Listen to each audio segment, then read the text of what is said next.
ناظرین، اس سے پہلے کہ دین کی بات شروع کی جائے، اگر آپ نے اب تک ہمارے چینل کو سبسکرائب نہیں کیا ہے تو اسے ابھی سبسکرائب کر دیں۔ صلح حدیبیہ اور ابو جندل اور ابو بصیر رضی اللہ تعالی عنہما کا قصہ۔ سن 6 ہجری میں حضور اقدس صلی اللہ علیہ وسلم عمرہ کے ارادے سے مکہ تشریف لے جا رہے تھے۔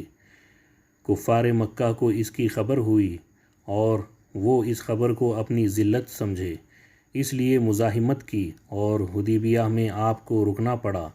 جانثار صحابہ رضی اللہ تعالی عنہم ساتھ تھے، جو حضور صلی اللہ علیہ وسلم پر جاں قربان کرنا فخر سمجھتے تھے، لڑنے کو تیار ہو گئے، مگر حضور صلی اللہ علیہ وسلم نے مکہ والوں کی خاطر سے لڑنے کا ارادہ نہیں فرمایا اور صلح کی کوشش کی، اور باوجود صحابہ رضی اللہ عنہم کی لڑائی پر مستعدی اور بہادری کے، حضور اکرم صلی اللہ علیہ وسلم نے کفار کی اس قدر رعایت فرمائی کہ ان کی ہر شرط کو قبول فرما لیا۔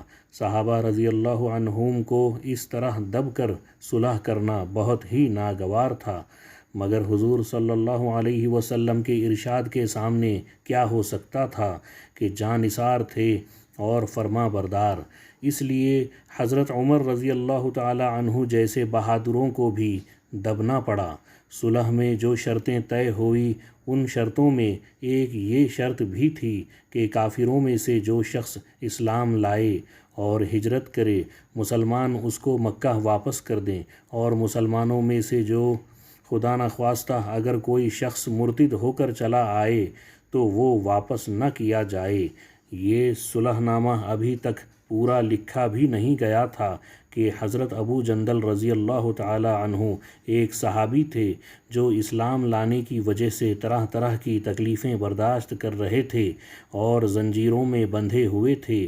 اسی حالت میں گرتے پڑتے مسلمانوں کے لشکر میں اس امید پر پہنچے کہ ان لوگوں کی حمایت میں جا کر اس مصیبت سے چھٹکارا پاؤں گا۔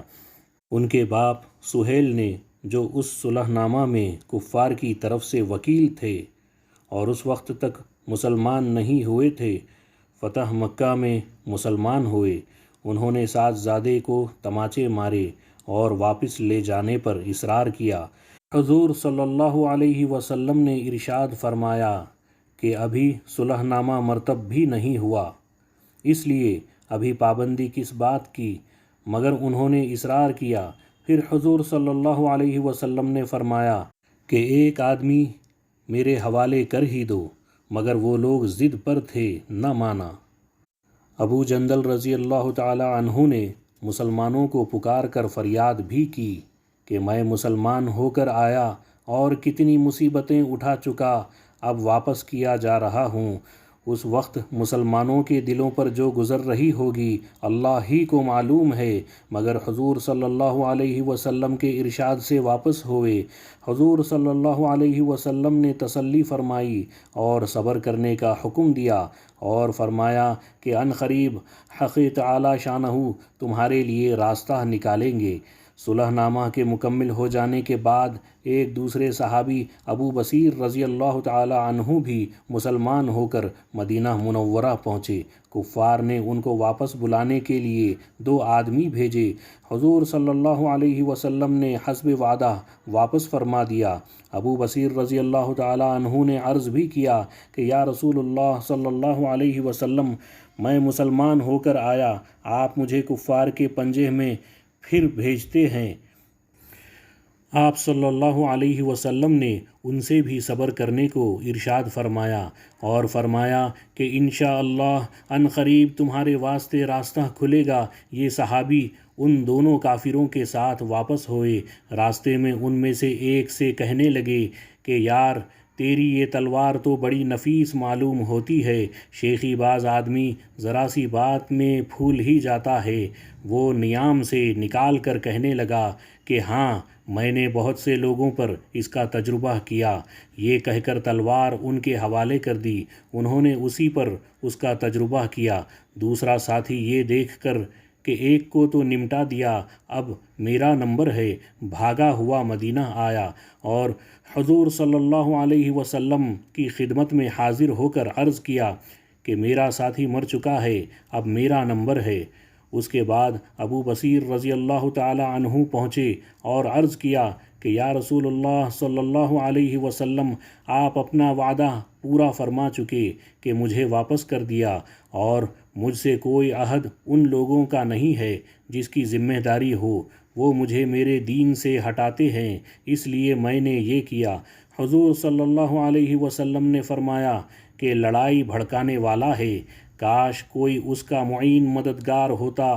وہ اس کلام سے سمجھ گئے کہ اب بھی اگر کوئی میری طلب میں آئے گا تو میں واپس کر دیا جاؤں گا، اس لیے وہ وہاں سے چل کر سمندر کے کنارے ایک جگہ آ پڑے۔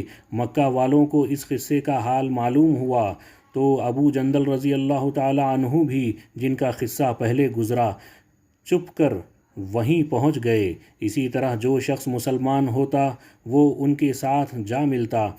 چند روز میں یہ ایک مختصر سی جماعت ہو گئی۔ جنگل میں جہاں نہ کھانے کا کوئی انتظام، نہ وہاں باغات اور بادیاں، اس لیے ان لوگوں پر جو گزری ہوگی وہ تو اللہ ہی کو معلوم ہے، مگر جن ظالموں کے ظلم سے پریشان ہو کر یہ لوگ بھاگتے تھے ان کا ناطقہ بند کر دیا۔ جو قافلہ ادھر کو جاتا اس سے مقابلہ کرتے اور لڑتے، حتیٰ کہ کفار مکہ نے پریشان ہو کر حضور صلی اللہ علیہ وسلم کی خدمت میں عاجزی اور منت کر کے اللہ کا اور رشتہ داری کا واسطہ دے کر آدمی بھیجا کہ اس بے سری جماعت کو آپ اپنے پاس بلا لیں کہ یہ معاہدے میں تو داخل ہو جائے اور ہمارے لیے آنے جانے کا راستہ کھلے۔ لکھا ہے کہ حضور صلی اللہ علیہ وسلم کا اجازت نامہ جب ان حضرات کے پاس پہنچا تو ابو بصیر رضی اللہ تعالی عنہ مرض الموت میں گرفتار تھے۔ حضور صلی اللہ علیہ وسلم کا اجازت نامہ ہاتھ میں تھا کہ اسی حالت میں انتقال فرمایا رضی اللہ عنہم۔ آدمی اگر اپنے دین پر پکا ہو، بشرطے کہ دین بھی سچا ہو، تو بڑی سے بڑی طاقت اس کو نہیں ہٹا سکتی، اور مسلمان کی مدد کا تو اللہ کا وعدہ ہے بشرطے کہ وہ مسلمان ہو۔ ناظرین، اس ویڈیو کے ڈسکرپشن باکس میں معراج کے واقعہ کا ویڈیو لنک ہے، ملاحظہ فرمائیں۔